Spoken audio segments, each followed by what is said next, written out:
Hello प्यारे बच्चों, आज हम लोग रसायन विज्ञान कृषि रसायन में एक नए अध्याय 3 है आपका रासायनिक संयोग का नियम।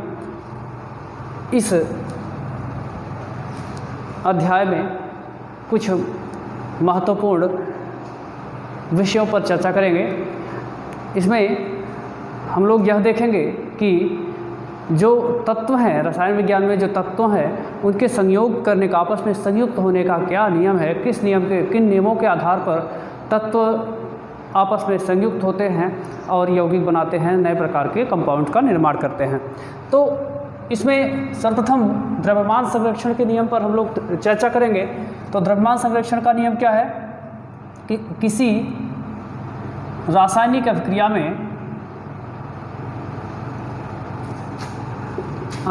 में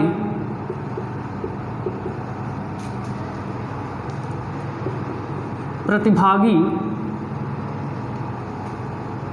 पदार्थों का द्रव्यमान अभिक्रिया के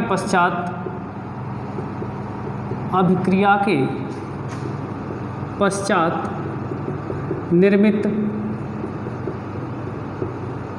नवीन पदार्थों के द्रव्यमानों के समान होता है। ठीक है, मतलब अभिक्रिया से पूर्व पदार्थों का जो द्रव्यमान था, अभिक्रिया के पश्चात निर्मित पदार्थों का द्रव्यमान आपस में क्या रहता है? समान रहता है। द्रव्यमान की क्षति नहीं होती है, द्रव्यमान की हानि नहीं होती है किसी भी रासायनिक अभिक्रिया में। जैसे H2 प्लस O2, अगर हम लोग इसको 2H2 कर लें प्लस O2 कर लें तो बन जाएगा 2H2O।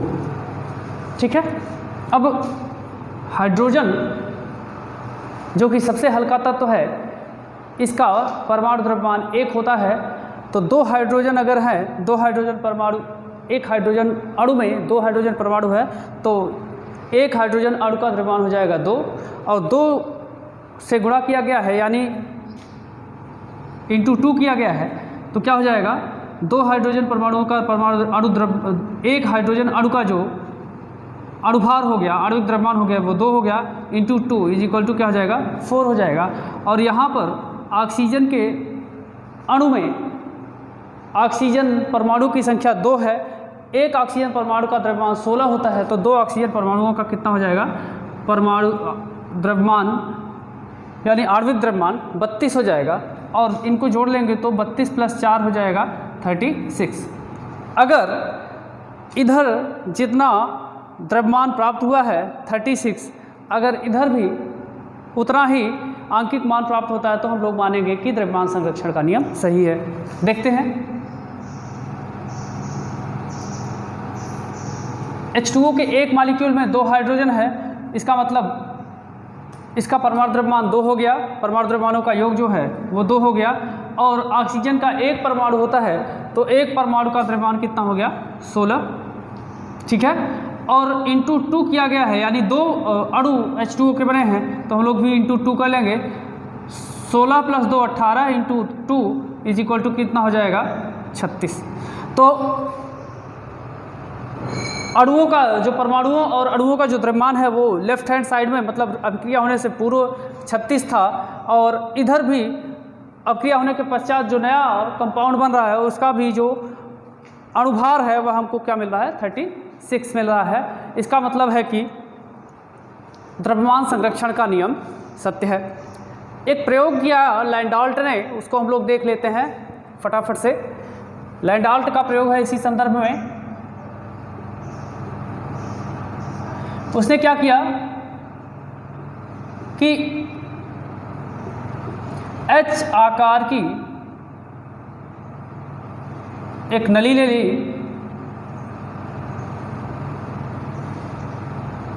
इसमें AgNO3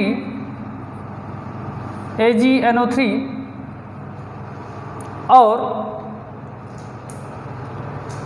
KCl का घोल भर लिया और इस H आकार की नली को, इन दोनों घोलों को भरने के पश्चात, इन दोनों यौगिकों को भरने के पश्चात इसको सील बंद कर दिया। तत्पश्चात आपस में क्रिया कराया, इसको शेक कर दिया, क्रिया कराया। तो क्रिया करने के पश्चात इस पार्ट में AgCl और KNO3 प्राप्त हुआ। ठीक है, जितनी मात्रा में AgNO3 और KCl इसने पार्ट में लिया था, उतनी ही मात्रा में AgCl और KNO3 इसको बाद में प्राप्त हुआ। AgCl that is silver nitrate, KCl potassium chloride बनता है आपस में रिएक्शन करके सिल्वर क्लोराइड और पोटेशियम नाइट्रेट।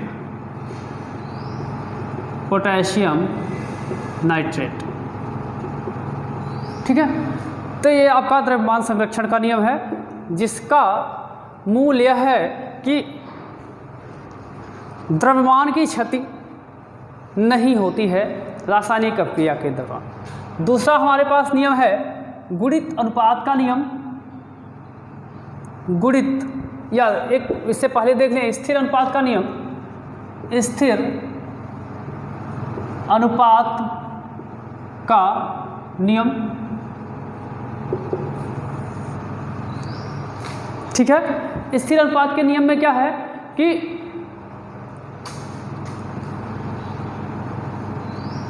कोई भी यौगिक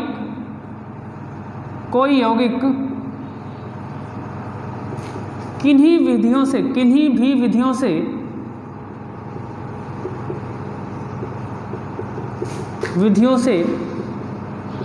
किसी भी स्थान पर निर्मित किया गया हो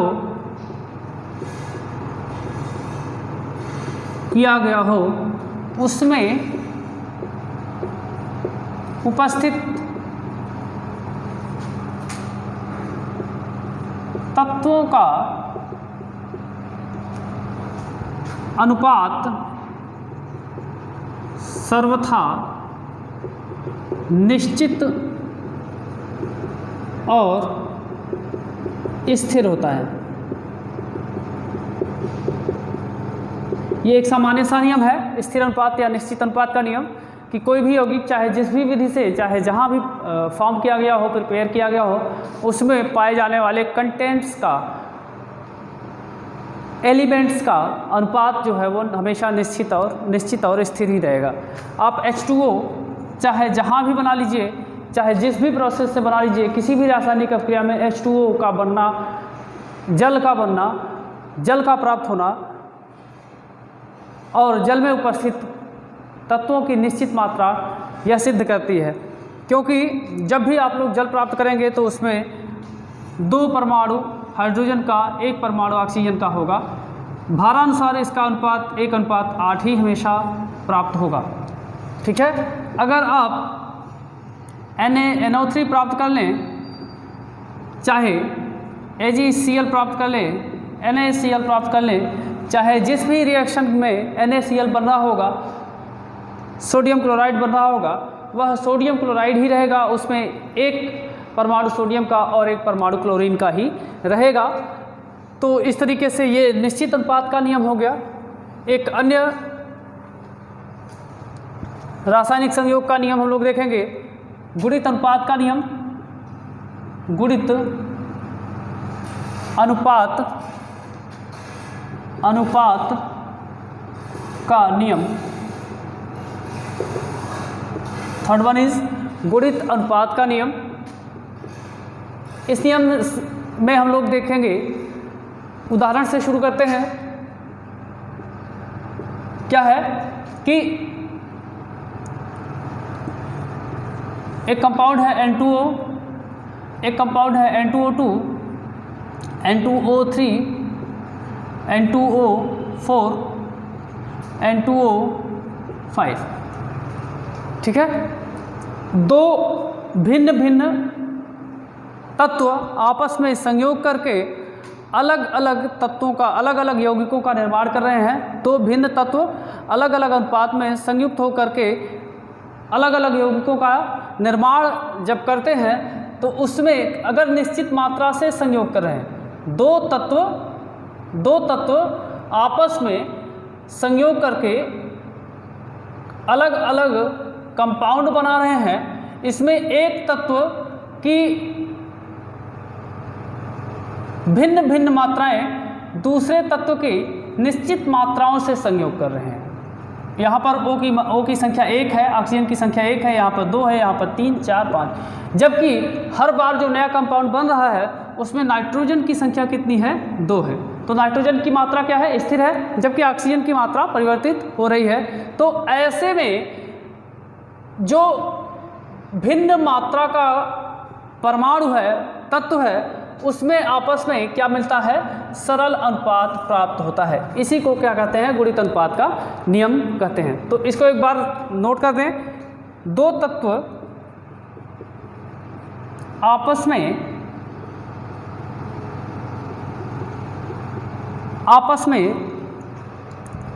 संयोग करके दो या दो से अधिक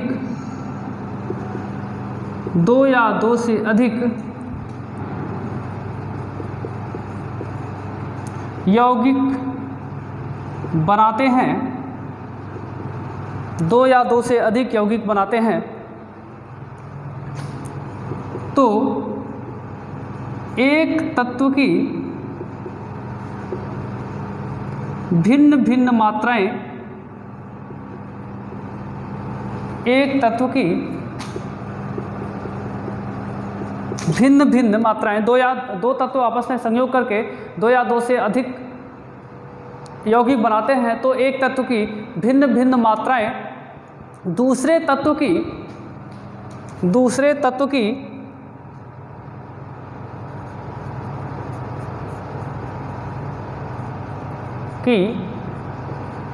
निश्चित मात्रा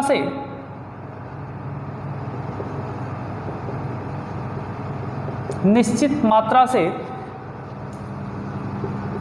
संयोग करती हैं, निश्चित मात्रा से संयोग करती हैं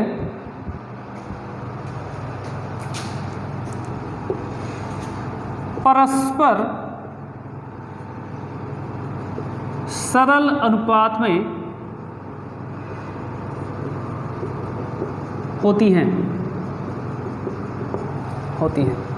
उदाहरण से देखें, परिभाषा और उदाहरण को रिलेट करें। दो तत्व आपस में संयोग करके 2 या 2 से अधिक यौगिक बनाते हैं, तो एक तत्व की भिन्न भिन्न मात्राएं दूसरे तत्व की, एक तत्व की भिन्न भिन्न मात्राएं दूसरे तत्व की निश्चित मात्रा से संयोग करती है, परस्पर सरल अनुपात में होती हैं।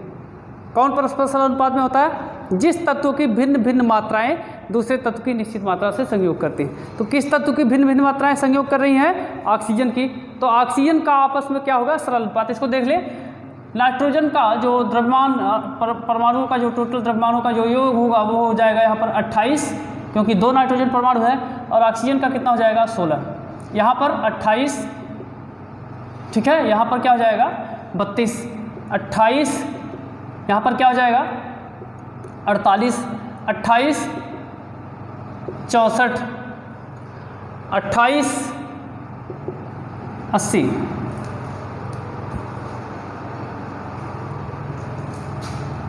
ठीक है, तो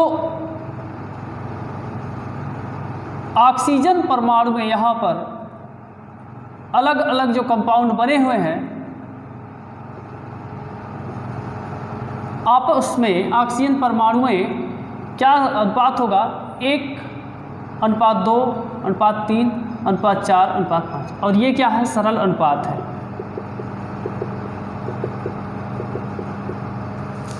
ठीक है, यह हो गया आपका गुणित अनुपात का नियम।